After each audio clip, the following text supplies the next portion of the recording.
Humanity Matters.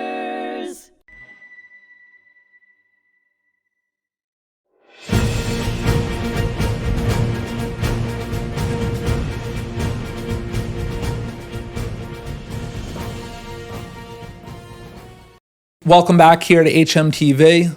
I'm with my guest, Bernie Furshpan here. He is vice president of the Holocaust Museum here in Glen Cove. We were just talking about his parents' incredible story of survival in Poland during World War II, during the height of the fighting and the Holocaust.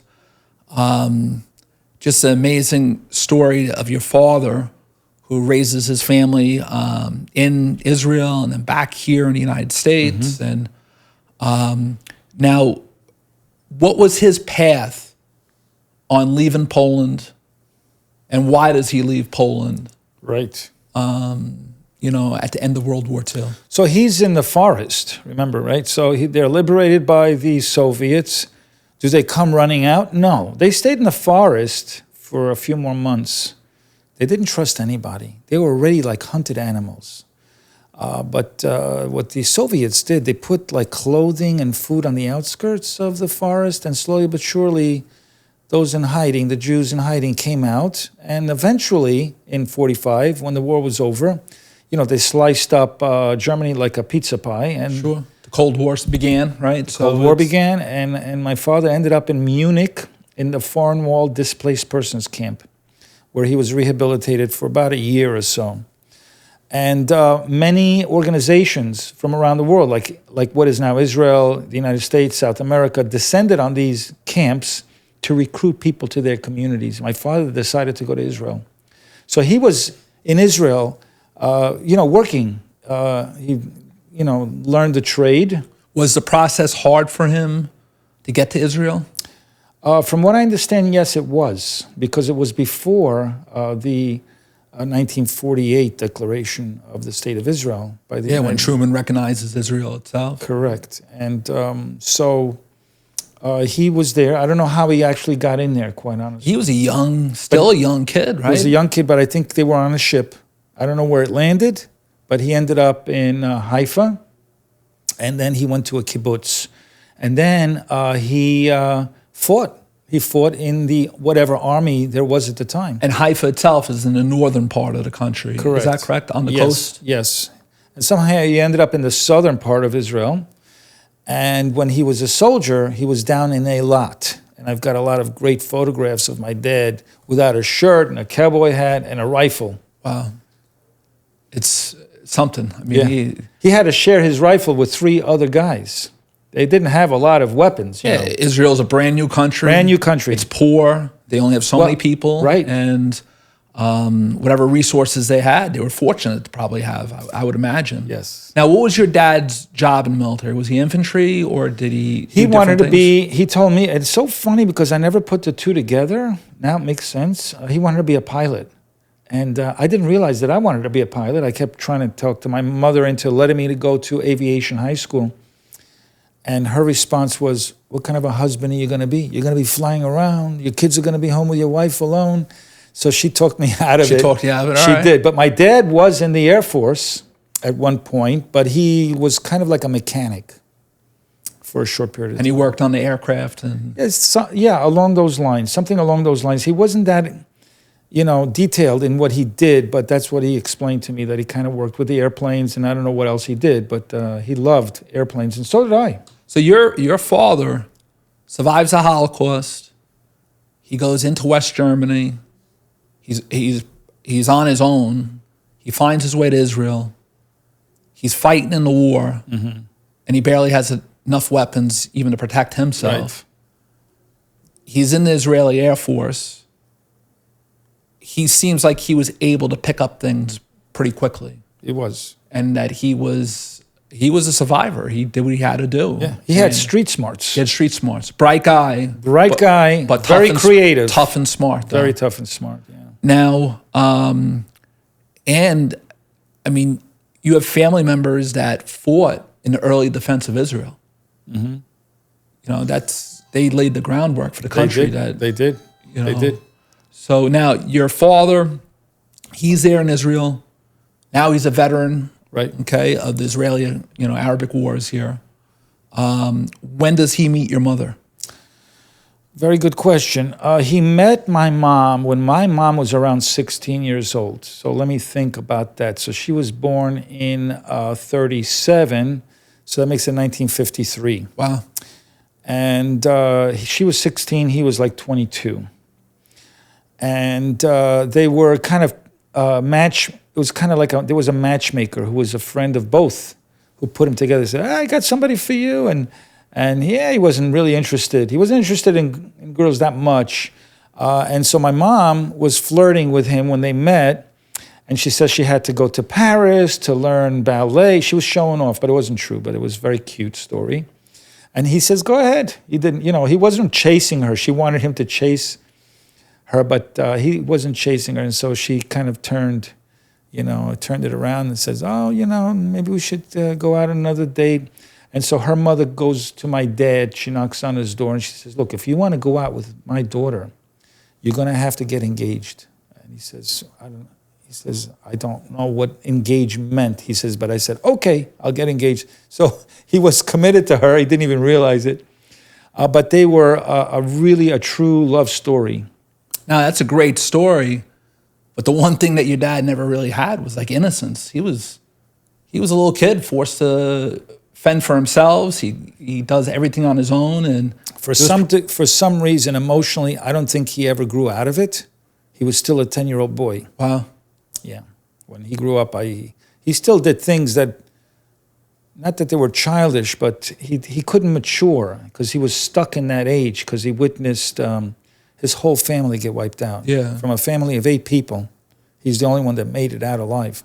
Like, you have kids yourself. You're there for your kids to give them guidance. Yep. They might not always like it, but you're still there, right? And there's something solid about it. Yeah, and your father didn't necessarily have that. He did not have that at all. He had to man it up in the forest. And I think they told him not to cry in the forest because if he ever saw my brother or me crying, he told us to kind of, and I can't blame him for it, but he told us to kind of man it up.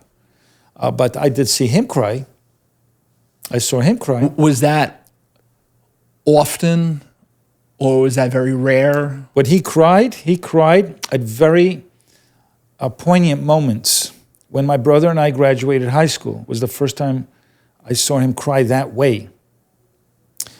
And I think to him, it was the fruits of, his survival. Thank God I survived. Look at this. I produced 2 boys who graduated.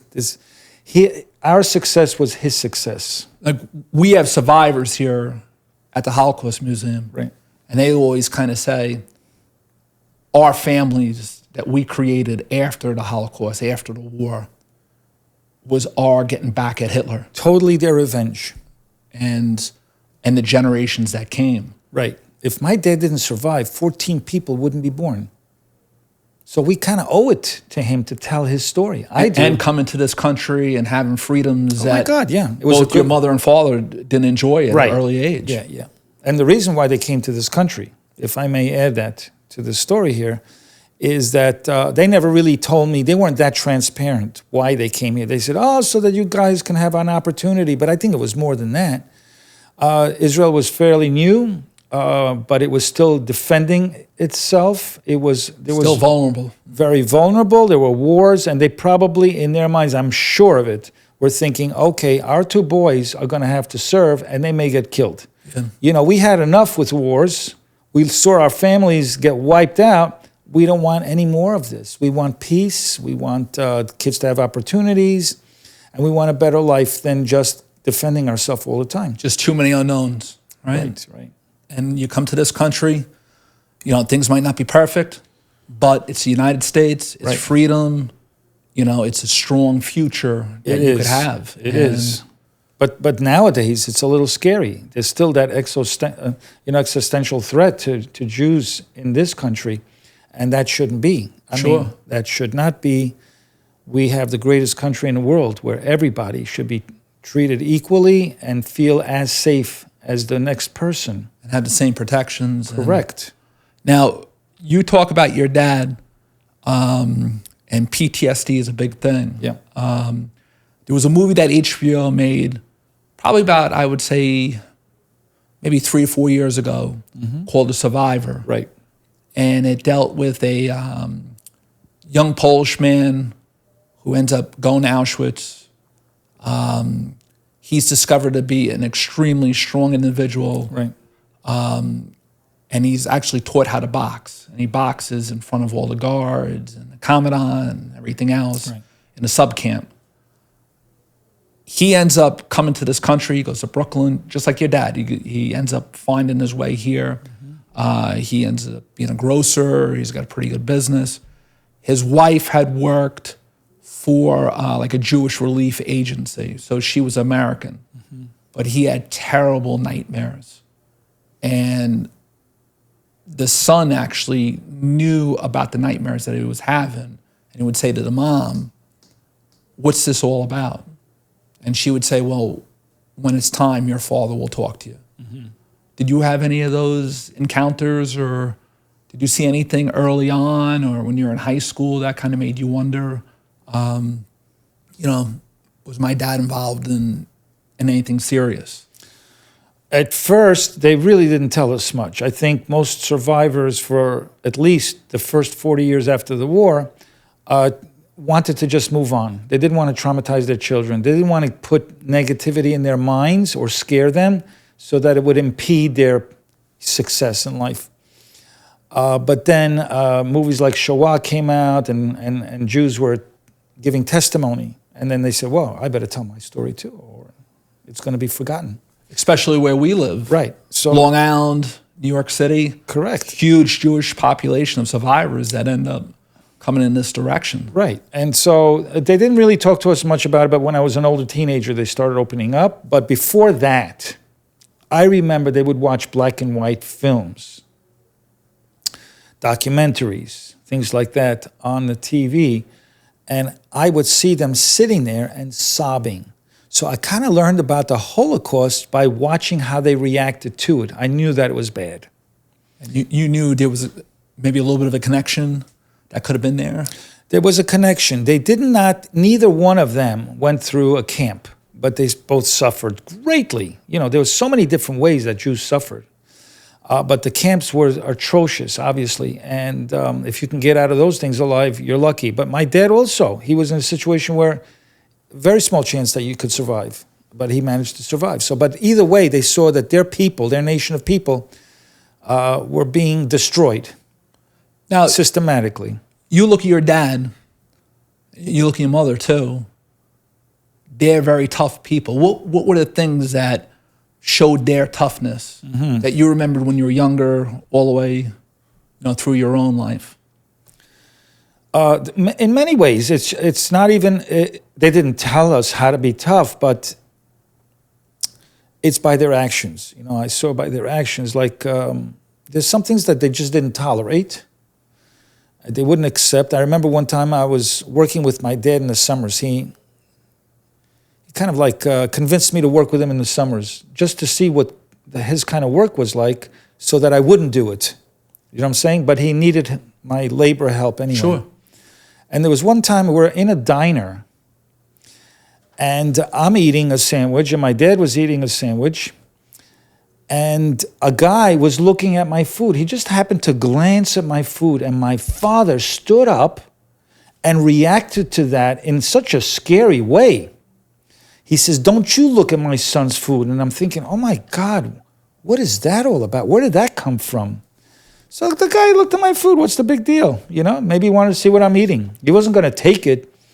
But I think that it brought up a memory for my dad that people were looking at each other's foods and they wanted to take it from them because it was just a matter of survival. Every breadcrumb was important to them. When my dad lived in the forest, he said the wolves would smell them eating and they came around. The bears left them alone, but the wolves were the most dangerous besides of course, the Nazi soldiers and the collaborators were the most dangerous of all the animals. So there was a lot of factors that could have, killed off your father in those woods. It's a miracle. So all the children that survived, 1.5 million Jewish children were killed. That's 90% of all the Jewish children in Europe. Now, 1.5 million, Richard, is the entire population of Nassau County. Gone. Imagine Totally gone. all the people in Nassau County a child. They were Yeah. all systematically killed in the worst possible way. Not You the- have 1.5 out of 6 million people that were killed That's right. We're children. The most children, targeted of the Jews. because they're the future They generation. were the future. And your dad, They had a miracle story, Sure. a lucky story. It didn't mean that they were smarter or stronger. It was just that it was a lucky story. would you say, what was another thing that brought out a sheer amount of pride outside of your education? Right. Was it them having their own home? Oh, without question. I remember when we moved to our home in Marine Park in 1966. And we lived in an apartment building before that for a few years, maybe 3-4 years. But when they finally were able to buy a home, they were so proud. But I remember my dad had like 3 bolts on the door. He would lock it, unlock Security. it, lock it, make sure that it was safe. He made sure that his little family, his growing family, was safe and secure. And did he do a lot of work to that house? He did. Yeah. He put up paneling. Do you remember panels? Yeah, that sure. people, I remember because he was a contractor, so he had a skill saw and he had a table saw. And I remember the smell of the burning wood when he would cut. Yeah. It was made out of masonite back then, and it had a surface to it like a veneer, a wood veneer. And it was actually a very nice panel, but he was so proud to make this room, each for my brother and for myself, we each had our own separate rooms. But he was so proud when he trimmed it and he cut everything, the miter corners perfectly. And he says, "How do you like your room?" And I loved it. Now, your mom, she cooks, right? She's competing with the Russos, with the, Right. with Yep. the meatballs. Yep. Is there anything that she liked to do, or did she have a job, or Right. was her job taking care of you Now, guys? that's a great question. And I'll tell you why it's a great question. Because she probably was so traumatized by being separated from her mom. She didn't want that for her own kids. King's Plaza was being built when we moved in, like maybe a year or two afterwards. You know King's Plaza. Sure. It's right off of Flatbush Avenue. It's a big mall. And she said, "I'm going to get a part-time job." And so she went to Alexander's, got a part-time job in the clothing section. And she used to tell me how much she loved it. And it wasn't more than a few months that she quit, because she felt so guilty not being home when we arrived from school. She wanted to be there for us. She probably didn't want us to feel abandoned. Do you think she had her own? I mean, she was very young, but there must have been some flashbacks. I mean, you know a lot more sometimes than you think when you're younger. Yeah, she must have had flashbacks, without question. Her emotions were up and down. She had PTSD. I had front row seats to 2 people with PTSD. Was there anything that you did? You know, it's tough. You're a young kid. You're growing up. Mm-hmm. Was there anything that you did to help yourself with seeing that PTSD? You know, they say that PTSD, it takes 7 generations to eliminate it from people. It takes 7 generations to dilute it, I should say, because it does affect your genetics, apparently. And so I must react certain ways. Like my parents used to look for an exit sign when they walk into a building. There's certain things, these little, nuances that I wasn't aware that I was doing. And I don't know if I actually attempted to change anything. I know that they didn't have much of an education because of the war. And so they pressed me and my brother to get a really good, solid education. So if anything that was different, I think we were more ambitious about getting an education. I think that my parents were young enough when they came here to the States that they could have taken programs and educational programs. My dad tried. I think in the evenings he would take some classes, I guess, to learn English, but it wasn't enough. He didn't really learn too much. But then when he got older, he would watch like every channel and show me that he knew every useless piece of information, like how much the brain weighed and how many spiders a person swallows while they're sleeping in a year. It's like stupid little things, but just to show me that he's learning and he knows all these things. And that was part of his own assimilation, Yeah. to the country. And Yeah, but it kind of made him feel better that he wasn't uneducated. But that's tough because your parents have a tough situation. They come over here, they have a family. They have to put food on the table. Right. So your dad probably would have liked to have done all these things, but he's a contractor. He's always looking for more work. things are expensive. He's got 2 little kids. Right. And he always wants better for them. And sometimes maybe that assimilation or those different ways of learning come a little bit later in life. They do, yeah. We all do. Wisdom comes around a little too late sometimes. Sure. I mean, but you have to learn from mistakes in order to get wisdom. Wisdom comes only when you make mistakes. And you would say your parents had a lot of wisdom, though. They were pretty sharp. They had a lot of adversity, and they suffered a lot. They suffered. Yeah. But through their suffering, they had family, home. Right. You get your education, your doctor, you're doing all these great things, and that's a tribute to them. Right. That's, it's a reflection on them. Yeah. Our successes were their successes. Now, your family has an unbelievable story. How are you currently sharing this story of your loved ones? Well, my kids know, our kids know what my parents went through, that's for sure. It's now up to them to tell their children. Their children are very young. They're still like 4 or 5 years old, 2 to 5. And so it's going to take some time, but I think I'm going to leave a legacy for them, and that's a film, a documentary about my dad's story and me telling my dad's story. What's the title of that film there? It's embarrassing to say. It's called I Am Bernie Furshpan. Now, why did you come up with that title? I didn't come up with it. So I'm not the filmmaker. It's not my film. All right. A filmmaker happened to follow me and witness some of the things I did, and she came up to me and she insisted I have to do a documentary. She's been doing documentaries for decades. Who's that? Who's the filmmaker? It is Christiane Arbizu. And so she's a professional filmmaker. She has a crew, and they followed me around. Is she local or where's she at? She's Manhattan, the Hamptons. She's everywhere. She's always in another city doing film work.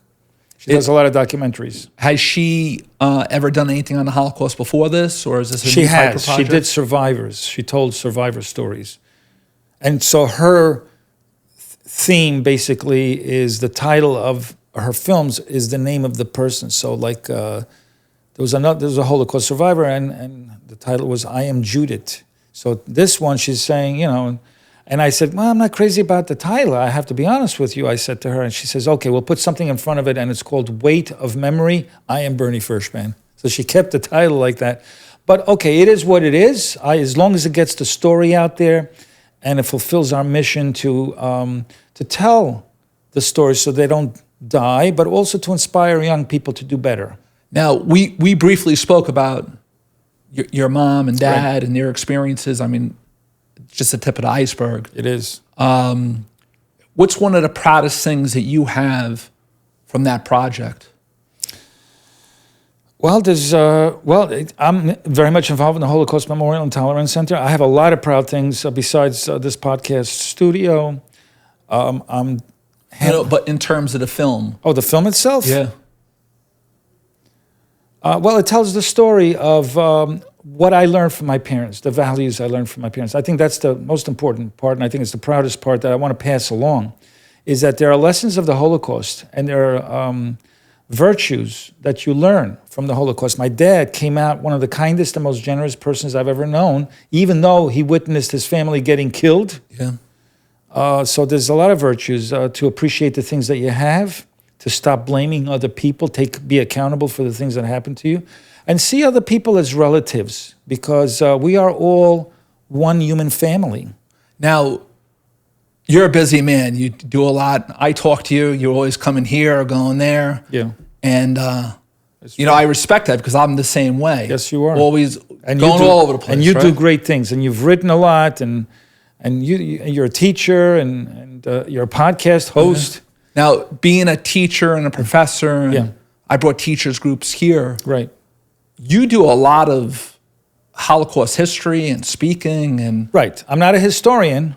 No, but you have a good.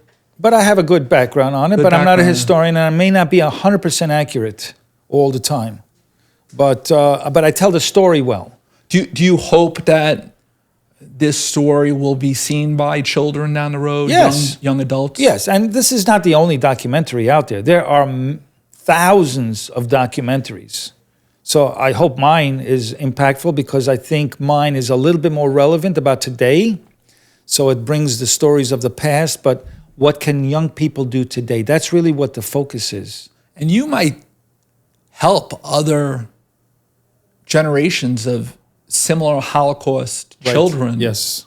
Right? Survivors' children like yourself. Correct. There might be something there that they might see and it might help them. Right. It could go a long ways. Absolutely. You know, there's got to be almost a sense of camaraderie. That's really the point here. That's what we want to accomplish. So, all right, Bernie, thank you very much for coming down. My pleasure, Richard.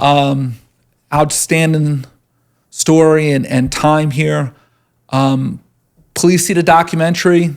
There'll also be something written up on Bernie and his family in the South Shore Press that will be coming up next week.